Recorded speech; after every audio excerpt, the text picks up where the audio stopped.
Hi friends, I'm back. I'm Christine with a K, and these are conversations adult children need to have with their parents. Today's topic isn't so much a conversation, but it's about tone of voice. And not your parents' tone of voice, but your tone of voice. And not when you're talking to your loved ones, but when you're talking on behalf of them or trying to get information for them. So the tone of your voice is extremely important when you're talking to your loved one's medical team, their insurance company, life insurance, banks, any other institution that you're talking to on behalf of your parent. And what I mean by tone of voice, and this is, women seem to have this tendency to do this more than men, but it certainly applies to men as well.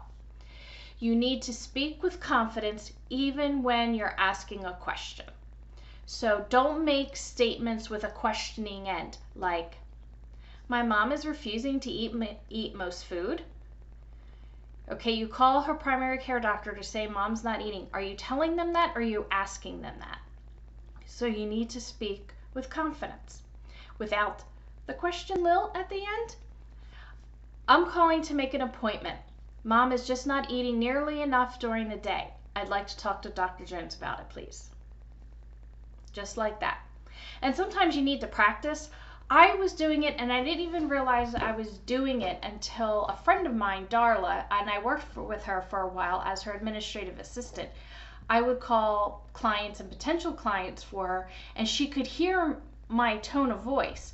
And she's like, you don't even realize you're doing it. She goes, women do it all the time. And it was that conversation with her and then me practicing with her helped me to get rid of that. So you always speak with confidence so you don't speak with a questioning tilt at the end. So I'm calling on behalf of my father. I'm calling to check the status of his Medicaid application. And anytime you're going to make a call regarding your parent, there's a few things that you want to have on hand that will help you maintain that confident tone. Their full name, first, middle, last. For your mother, they may ask for a maiden name, depending on who you're calling.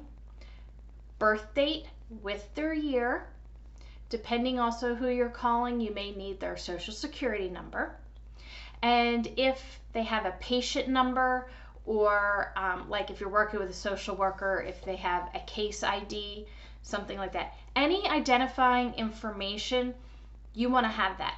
And that's where your handy dandy little notebook comes in handy, where you can have all that stuff. So when you're ready to make the phone call, you just flip open the page, open the notebook to that page, and you say, okay, I'm calling on behalf of my mom, Dolores Spillman. Her birth date is. And then you just go from there. Okay? So practice with someone. Practice making a phone call, talking to someone, asking some of these same questions. And have that other person listen to see if you're doing that lilt, or even better yet, record yourself and then play it back. And if you hear a questioning mark, then you need to practice. Practice looking in the mirror and just saying things a couple of times. Once you realize that you do it, it becomes you make a very intentional choice to change your tone of voice. So I have found that to be very helpful. I was on a Zoom call yesterday with my dad, with a nutritionist through the VA.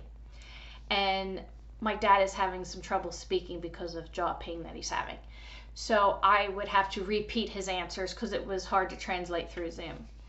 And the nutritionist, she goes, do you work in the medical field?